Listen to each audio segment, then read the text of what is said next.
Hi, Chef Robert here with food safety and alcohol training. Thank you for being here and taking the time to learn about responsible alcohol service. It's so important. Certainly, we're going to want to keep ourselves out of any liability when it comes to irresponsibly serving alcohol. And also, we don't want to jeopardize our company's liquor license, right? So we got to learn about serving alcohol the way it should be served. Now, there's 3 times where it is illegal to serve alcohol. We can't serve anyone under the age of 21, most certainly.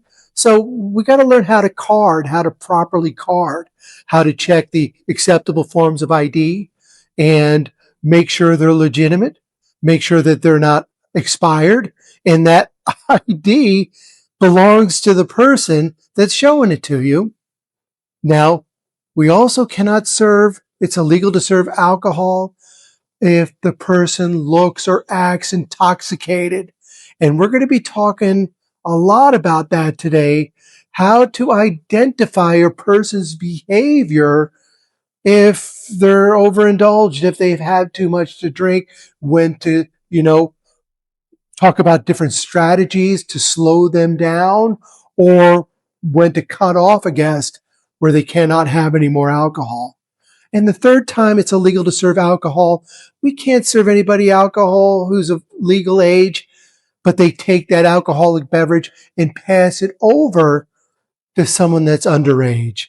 That is illegal. We must step in and remove that alcohol because that is illegal alcohol service. Excellent. So first, let's talk about behavioral cues. So it all starts with us and how we speak to people. If we speak in a clear tone, get directly to the point, people can understand what we're talking about. Obviously, we got to keep our customer service skills in line, but how we talk to people is our people skills. Don't forget, we're in charge of our customers. We're in charge of how much they consume with alcohol. We're in charge with, if we need to cut off a guest if they become visibly intoxicated. So let's talk about that. How do we determine if a customer that we're serving is intoxicated or is reaching intoxication? We gotta pay attention when we're talking to our guests, and paying attention is looking at their body movement, looking at the way they act, even up to a point with how are they speaking? Are they slurring their speech? We got to understand when we get to the point if we need to slow down service, and we need to observe what we call behavioral cues. Now, behavioral cues are the signs if someone is approaching intoxication or is already intoxicated. Now, there's 4 behavioral cues. It starts with inhibition. Inhibition is when maybe they only have a half of a drink, or maybe one full drink. You'll observe they start acting a little bit different, right? They become very talkative where maybe someone is very shy. Maybe they're starting to be a little bit loud, or mood swings, and you notice this change of behavior. That is called inhibitions, or what we call lowered inhibitions. Now, if they have another drink, maybe 2 more drinks, they start going into the category of judgments, what we call impaired judgments. How are they acting now? Now they're behaving inappropriately. They're using foul language. Maybe they're telling off-color jokes. Now they're starting to annoy people, becoming overly friendly. They're in the category of what we called impaired judgments. Now, when they're in impaired judgments, that's when we kind of need to step in and, do what's called reasonable efforts. The laws require us, servers of alcohol, to make what's called reasonable efforts. An example of reasonable efforts is primarily to slow that guest down, right? Slow the absorption rate of alcohol that, is in their blood, which leads to intoxication. And how do we do that? By, bringing by food. offering food, the maybe the appetizer menu. Um, Maybe we're going to do something like offer something non-alcoholic, like water or flavored coffees is a good example. Something else would be sodas, right? That diluted with the alcohol slows the absorption rate. Or if it's starting to get out of hand, we need to cut the customer off, and that's in the um, behavioral cues of reactions. We call it slowed reactions, right? How is that customer acting? That's when they have the kind of glassy, glassy eyes. Now they're being extremely talkative.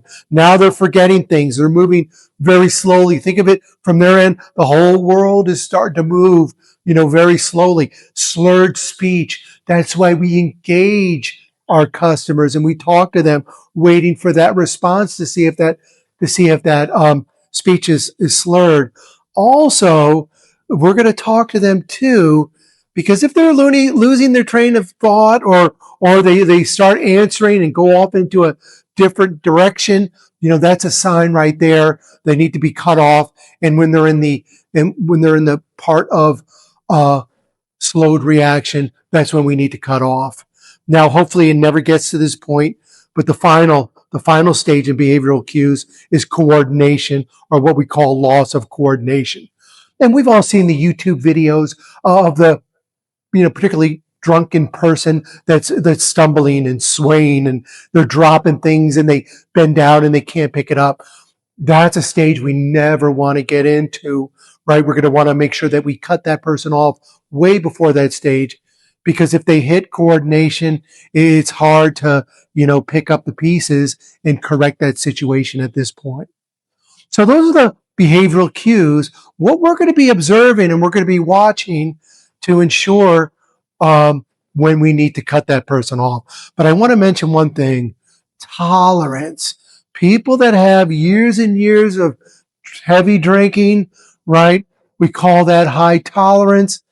Many times they act totally fine and they're able to hide the behavioral cues that would otherwise tell you that a person is in a certain stage when to cut them off. So let's take a moment. Let's talk a little bit about what we call intoxication rate factors. Intoxication rate factors tell you how quickly a person may reach intoxication. Couple categories that we're going to look at: the size, the gender, rate of consumption, the strength of the drink, drug use, food intake, how they're all important on how quickly a person may reach intoxication. Let's talk about the size. Obviously, smaller people are affected more by alcohol than larger people. However, people with a higher percentage of body fat may become intoxicated quicker to a similar person that has less body fat. Gender, women are generally smaller and have a higher percentage of body fat, where alcohol is absorbed into the bloodstream even quicker. Rate of consumption. Think about it. Someone that's gulping drinks down, they're pounding them down, they're ordering frequently, one right after the other. Obviously, they're going to reach intoxication quicker, right? So maybe we're going to, kind of slow them down a little bit, right? We don't like the gulpers because they tend to reach intoxication very, very quickly, even without noticing. The strength of the drink, right? How strong that drink is, whether it's straight up, carbonated, mixed with a juice mixer, right? How the strength of the drink. And we got to be careful too. Not all beers are created equal. Some of the IPBs have up to 12% alcohol. And obviously, they could probably drink less, but because of the higher percentage of alcohol, uh, you know, can make them intoxicated quite quicker than maybe a normal beer. Drug use, it doesn't matter. Whether it's a over the counter drug, a prescription, or illegal, right? Drugs usually speed up the effects of alcohol. And food intake, right? Eating before or during, right, slows the absorption rate of alcohol being absorbed into the body. Let's go through the channels of how alcohol enters the blood. We drink it; it goes down the gullet into the stomach. A little bit is absorbed there, but not much. But then it goes into the small intestine. It's the small intestine where alcohol is absorbed into the bloodstream, not always digested, right? It just goes straight into the bloodstream, goes into the blood, circulates right throughout the body. And when it hits the brain, right, that's when people start to, you know, act differently. That's why behavioral cues, once again, is so important. And then it's eventually metabolized in the liver, right? That's where that liver burns it up. And that's where alcohol exits the body through the liver. Um, Even thinking about all that, we got to understand how much alcohol, is being consumed in an amount of time. And a general rule of thumb is how many drinks brings a certain, what we call BAC, blood alcohol content. Blood alcohol content is the legal measurement of alcohol that's in our blood. Obviously, the more we drink, the higher the blood alcohol content is going to be. Keep in mind, state of Maryland, DC, Virginia, everywhere we do events, the DWI, right, is 0.08. 0.08. Keeping that in mind, 2 drinks on your average person, if they drink it on an empty stomach within an hour, probably will give them a 0.05 BAC. 4 drinks, 4 drinks is zero point 0.1. So if our DWI is zero point 0.08, that's only 3 drinks. 3 drinks per hour. So we need to be very mindful of that. We certainly don't want to just keep pumping our customers with drinks and then for them to drive home and get a DWI. We want to avoid that. Now, while most of our customers are very responsible and they understand this, we got to keep an eye out of the customers that, just want that feeling of, that buzz feeling. And those are the ones we got to concentrate on to make sure that they're not overindulged. 8 drinks in an hour is zero point 0.2. 12 drinks, right? Do I even need to talk about that? That's a 0.3, right? We can never overserve when it comes to BAC, blood alcohol content. Do you see that? All alcohol contains what we call pure alcohol. And it doesn't matter if it's a beer, doesn't matter if it's wine or hard liquor. They all contain what we call pure alcohol. Now, there's a half an ounce of pure alcohol in each drink. A drink is considered 12 ounces of beer, 5 ounces of wine, and 100 proof of, 1 ounce of 100 proof of liquor. So just keep that in mind. Those are all equivalent to be 1 drink. And like I said, some of our IPB beers are much higher concentration of alcohol. So that 1 beer might be the equivalent of 2 drinks. So please keep that in mind. Also, the proof, right? 1 ounce of 100 proof alcohol is going to have a higher alcohol content than maybe 80 proof. So just keep that in mind for my bartenders who are serving drinks, to make sure that we're making alcoholic service safe for our customers. Probably one of the most important things that is on our shoulders that we need to ensure that we're doing is make sure that everyone's of legal age. I know that sometimes can get a little bit uncomfortable, but the rule of thumb is anyone that looks under the age of 30, 35, we're going to card them, right? Remember, it is illegal to serve anyone under the age of 21. So we're going to want to see an acceptable form of ID. Acceptable form of ID, driver's license, a state issued ID card, a passport, or a passport card. They're getting very popular right now, or a military ID. Now, on the identification, 3 things must be on here.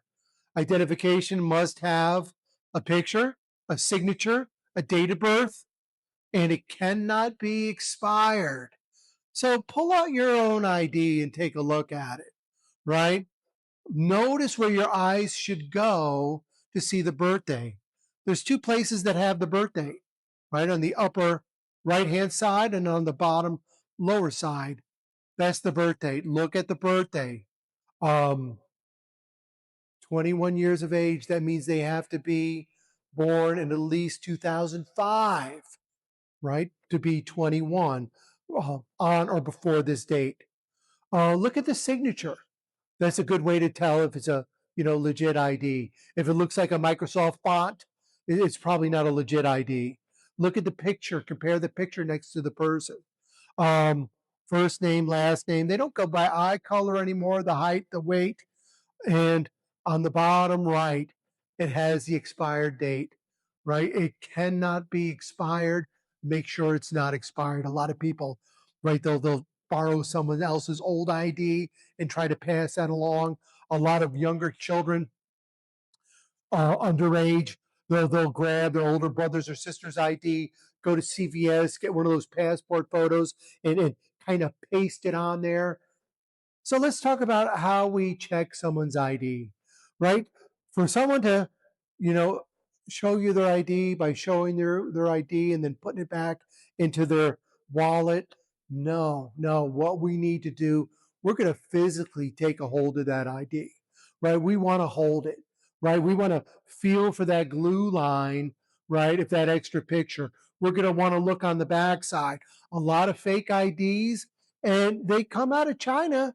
They're called party gifts, but people use them and they look pretty good, but they use them as fake IDs to try to get one over on us, right? But there's nothing on the back side, right? That's why we want to hold it. We want to see if there's any glue lines, that sort of thing. We're going to study it. We're going to look at it up to that person, right? That's how we're going to check IDs. We never check an ID by having someone hand you their purse or their billfold, right? Ask them to remove the ID.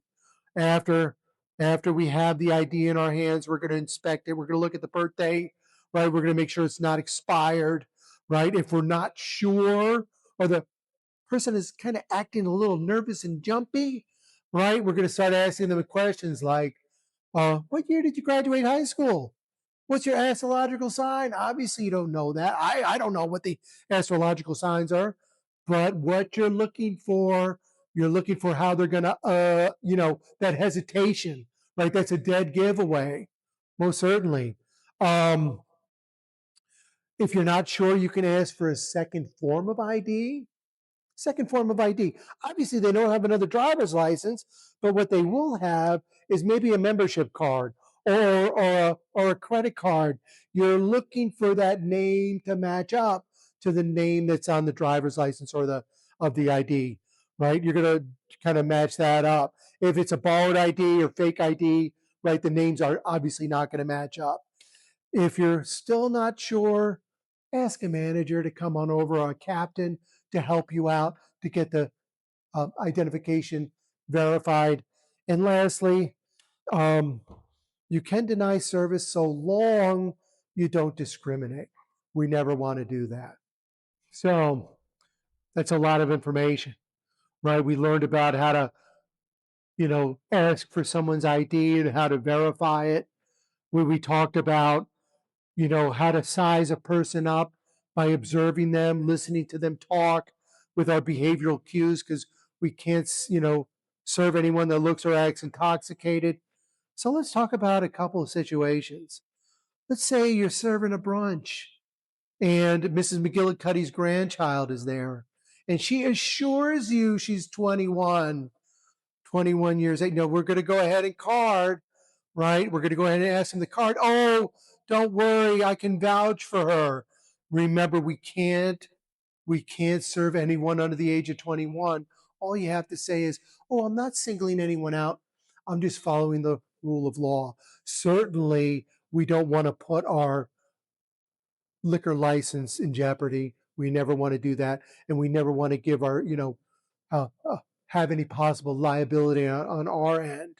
So even if someone is vouching, if they're not 21 years age or older, we do not serve them. And I know sometimes this can be popular with some of our bat mitzvahs, right? Where the child just turned 13. They definitely can't drink. and we won't allow it. I understand even if we're at a person's house, we have a signed contract, a catering contract. So right now that house that they're in is under the umbrella of our liquor license. So even though they're in their house, we can't still serve them. We can't serve them alcohol. Now let's talk about some of our bigger parties like weddings and things like that, larger venues where maybe, there's multiple bars, that sort of thing. It's on us. Remember, we cannot serve anyone that looks or acts intoxicated. And a lot of times, our keen bartenders, we got to be able to identify, even if it's at the beginning of an event, if someone came in and they already had something to drink. That's happened, right? So again, we can't serve anyone that looks or acts intoxicated. So we got to size them up even at the beginning of the event, right? And maybe they can have a drink or two, but we got to understand when we need to cut them off. Now, you know as well as I do, because I've worked many of these parties. You deny a customer service, right? They can't have any more alcohol. So what's that customer doing? What's that guest doing? Going to the other bar on the other side. That's why we got to work closely with our captains and give them that information so they can let the other bartenders know. We got to work together as a tight, cohesive team to make sure that we're serving alcohol responsibly. Think about that. And if there's other scenarios that are particular to, your event, talk to your captain pre-shift. You know, uh, get trained on this information. A lot of you have been doing this for years, so you know this stuff inside and out. But bring it up in pre-shift meetings because there's a lot of us are novice. We all started somewhere, and they need to know this information. Good luck. Let's have a good event tonight and let's make sure we always serve alcohol responsibly. That's our key goal. Now go out, make some money, make some people happy, and be safe.